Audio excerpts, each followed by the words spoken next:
Hello, bonjour.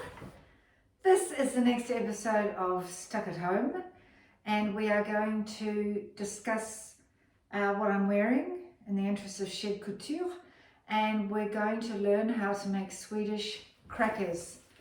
Last week I put up a post. My neighbour had made Swedish crackers and shared them with me, and everybody, meaning quite a few people, said, "Oh my God, give me the recipe for those." So that's what I'm going to teach you today. I got the recipe out of him. But first of all, this is what I'm wearing is Issey Miyake, please, skirt, blouse, sort of over blouse. And I'll come up close and show you. So you've got the blouse. It's got the gorgeous pointy shoulder that Issey Miyake is so famous for in his clothes and his pleats. And then you've got this beautiful pleated blouse over it. And underneath is a skirt. But before I show you that, the earrings are from Morocco, part of my collection of embroidered earrings in many colours.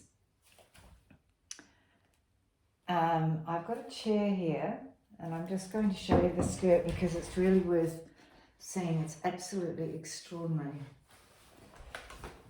because it's pleated and sort of held together in different parts in the most extraordinarily beautiful, graceful way, so that it's about mid-calf, so that it looks like sails. It looks like you're floating as you walk.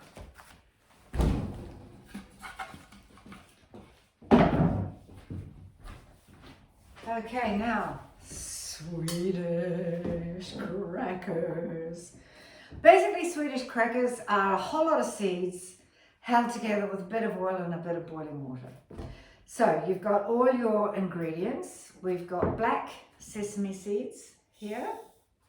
We've got white sesame seeds here. We've got pumpkin seeds, sunflower seeds, linseed, a bit of salt, about a bit. Anyway, I'm giving you the recipe. It'll be written when I post this. This is fennel seeds. This is cumin. So those are your seeds. We mash them all around. Make sure that they're well mixed in.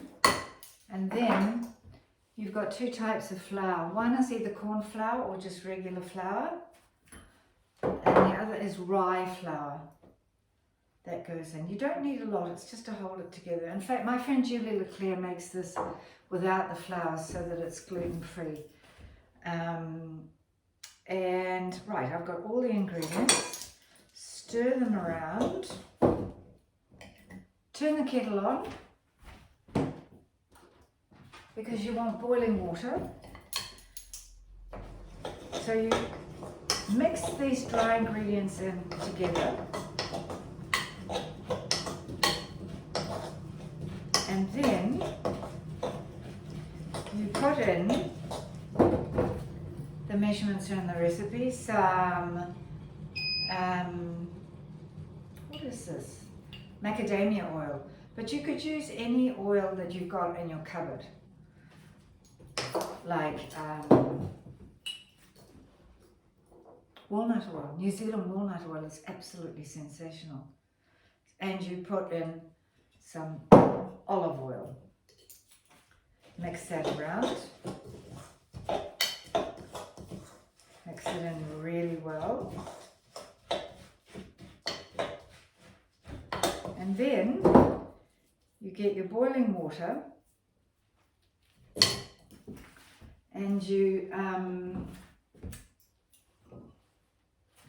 100 mils. I'm making half the recipe today because I've already cooked half of it for you. So normally it would be twice this much.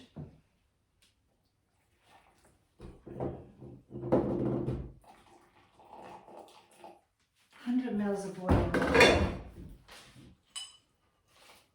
Stir that in. Mix it in. Now normally at this point you would let it sit for 15 minutes. But we don't have the luxury of letting things sit for 15 minutes. So I'm going to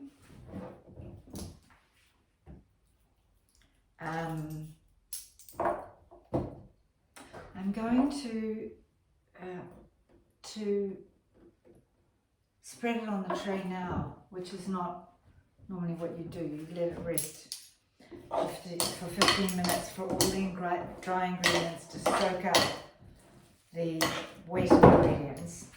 And you can see it's quite a stiff mixture. And by letting it sit for 15 minutes, it becomes even stiffer. And then what you would do, after you've left it sitting for 15 minutes, is my neighbour adds another little bit of hot water just to make it go all nice and gloopy again,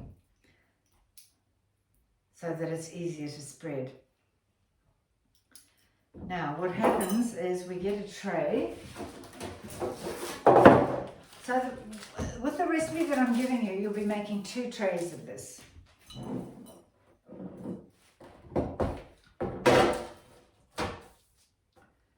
You put it on your tray. I might just move those to the side so you can see what I'm doing. And you put your gloopy mess onto the tray. You put baking paper on it first.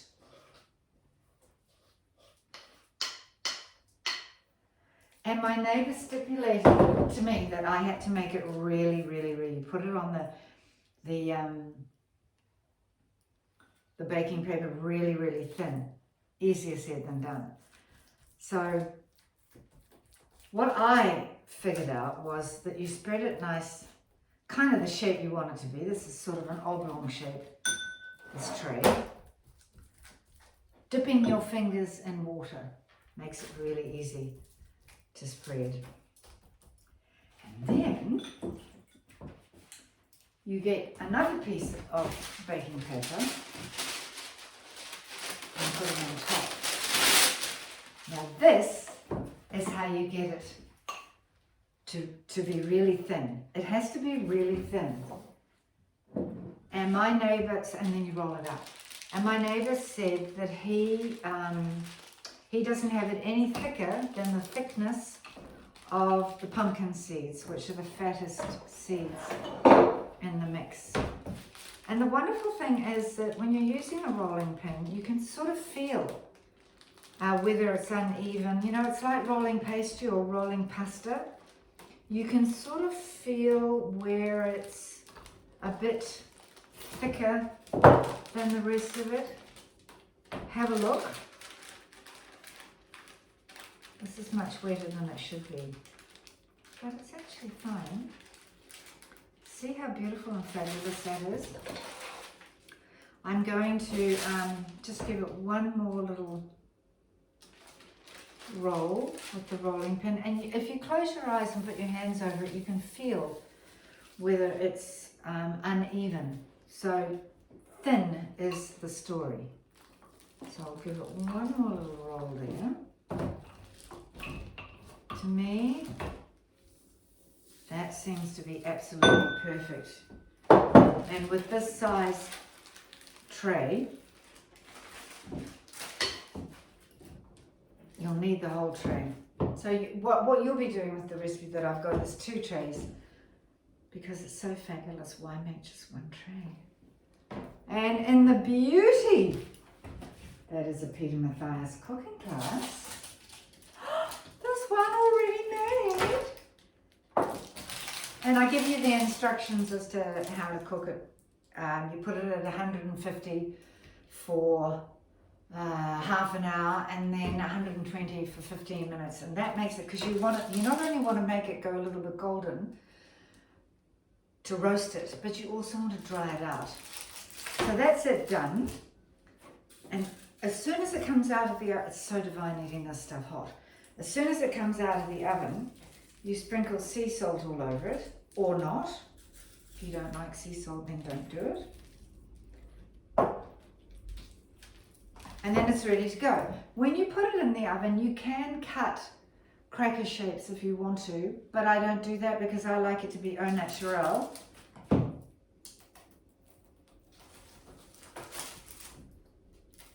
Did you hear that?